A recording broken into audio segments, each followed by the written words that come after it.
12 News at 10 starts now.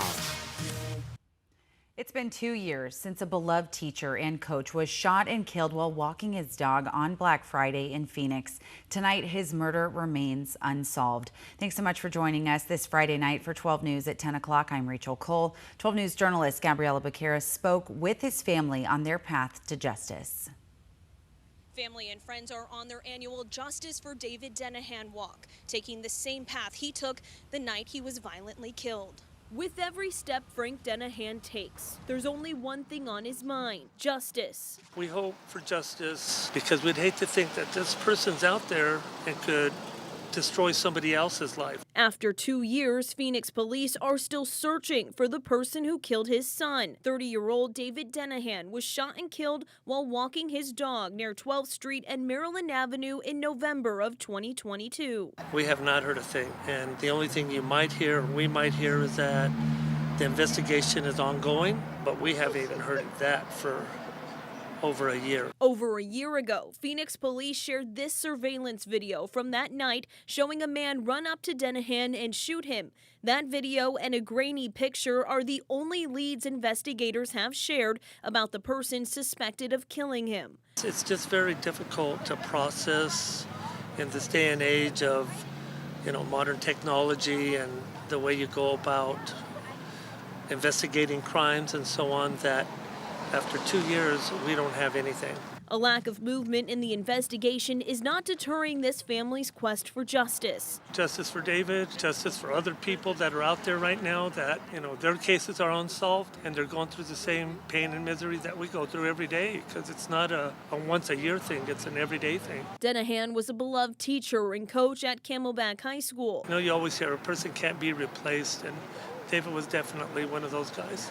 He was a loving son, brother, and uncle. His most recent nephew born today and named in his honor. So very ironically that David gets taken away on Black Friday 2 years ago, and then his nephew gets born today. Every Black Friday, Frank Denahan returns to the spot his son was killed, praying this will be the year investigators make a break in the now cold case. It's not going to bring our son back, but just the feeling of knowing that this person can't do this to somebody else is the only justice that we'll ever get. Silent Witness is offering up to a $20,000 reward for anyone who can provide information that leads to an arrest in this case. If you have any information, please ask that you give them a call or contact Silent Witness at 480-WITNESS to remain anonymous. In Phoenix, Gabriella Becerra, 12 News.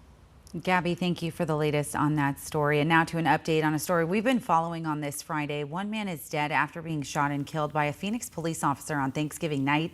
Authorities say the suspect raised his gun at an officer after running into a home in West Phoenix. That shooting happened in the backyard north of Starlight Park in Maryville. Officers responded to the area looking for a car that had taken off from a traffic stop. When they found the vehicle, they spotted the suspect there in the backyard, and that's when police say the suspect raised the weapon and the officer fired theirs in return. No one else was hurt in that incident. We have an update on a shooting we brought to you as breaking news last night during the 10 o'clock show. Tempe police identified the man who died in the shooting near Washington Street and Priest Drive as 24-year-old Anthony Carlos. A woman also hurt in that shooting remains in critical condition at the hospital. Tonight, police are still trying to figure out what led up to the shooting and the relationship between the two victims. And now to a deadly shooting up in Cave Creek. The Maricopa County Sheriff's Office says a father shot and killed his son on Thanksgiving Day during a domestic dispute. It happened near 54th Street and Azure Hills Drive. Today, deputies identified the son as 53-year-old Brett Walton. At this time, the 80-year-old father has not been arrested, while MCSO's homicide unit tries to piece together what led to that shooting. Developing tonight, a homicide investigation in Laveen. Police telling us one man is dead after a shooting near 51st Avenue in Southern. Detectives say this one happened around 1 o'clock in the morning. Tonight, police identifying the victim as 27-year-old Luis Beltran Arteaga and the suspect as 23-year-old Jose Fajardo. Right now, Fajardo has been booked into jail and is facing several charges, including murder. New at 10 o'clock, the town of Florence has been issued a boil water notice just as a precaution tonight. Officials say they had to shut down the water system north of the Gila River for an unscheduled repair. This caused a loss of pressure in the system, which could allow contaminants to get into it. Officials recommend you boil your water before drinking it or even cooking with it. The advisory could be lifted within 24 to 48 hours once officials confirm there are no contaminants in the system. We'll keep you updated on that story. Well, not many people traveling the day after Thanksgiving. Tonight, we are, though, getting updated numbers from TSA for Wednesday. The Transportation Security Administration says it screened more than 2.7 million passengers the day before Thanksgiving. That's roughly 15,000 less travelers compared to the Wednesday before Thanksgiving last year. Travelers will need to plan for backups on Sunday, though, when more than 3 million people are expected to make their journeys home. And Crystal, the weather certainly looking good here in Arizona for anyone planning to come back, but it's the weather delays in other parts of the country that kind of cause those snarls. Yeah, but really, I mean, all things considered here, it could be so much worse. I would say travel tomorrow across Arizona and our country is really travel friendly, at least in the weather department. I can't help you with the volume at the airport. So the only snags that you could run into is some snow forecasted for St. Louis and some lake effect snow there in the Great Lakes. Otherwise, it's more of a rude awakening when you return home. Maybe you're sending mom and dad home to say, Fargo? Yeah, no mistake. That's the high temperature tomorrow, just 8 degrees. It's totally different than how your family left home. Much colder air has carved its way into the rest of the country, but we're continuing to enjoy the warmth, clouds aside. Yeah, we're caught up in the clouds right now, but they are plain old clouds. Tonight, temperatures are going to drop down into the mid-50s for Phoenix, low 40s for Sedona, and teens for Flagstaff and Chinle. But look at the weekend ahead. Oh my, we're going to be above average across Arizona, popping 80 apiece here in the valley. We'll send you into the 60s for rim country and highs hitting to the 50s for our higher elevation locations. Rachel. Just the best time of the year. Crystal, thanks for tracking all of that for us. And now to your money. Tonight, retailers with lots of reasons to be thankful. According to Adobe Analytics, holiday shoppers forked out a record-setting $6.1 billion on Thanksgiving Day. That's a nearly 9% increase compared to Turkey Day 2023. Among the popular items being purchased, toys and electronics. Mobile shopping played a major factor, with 60% of Thursday's online sales being done by phone.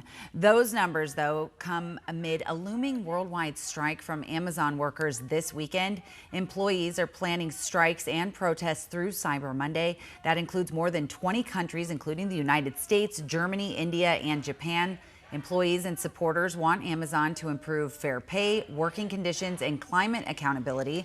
Amazon, for its part, says the company is always looking at ways to improve, while adding it remains proud of its pay, benefits, and safe work experience.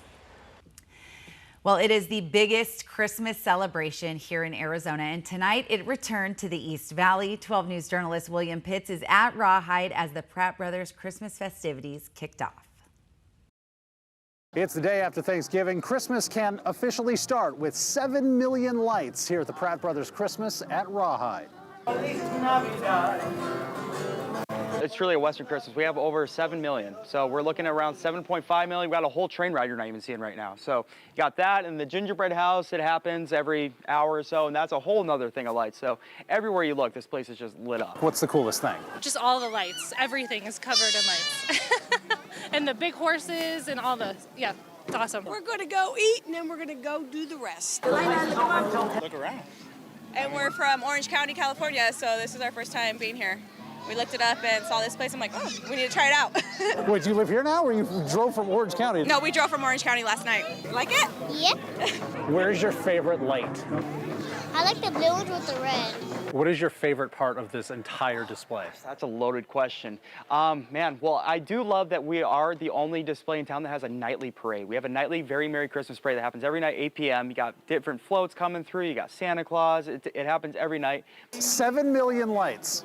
Yeah, is what we're told. Yeah. Is it one to go out? They all go out? And we're open all the way through December 29th, 6 to 10 on select nights. But yeah, all the info is at prattbrotherschristmas.com. People can find out all the magical details there if they want to learn more.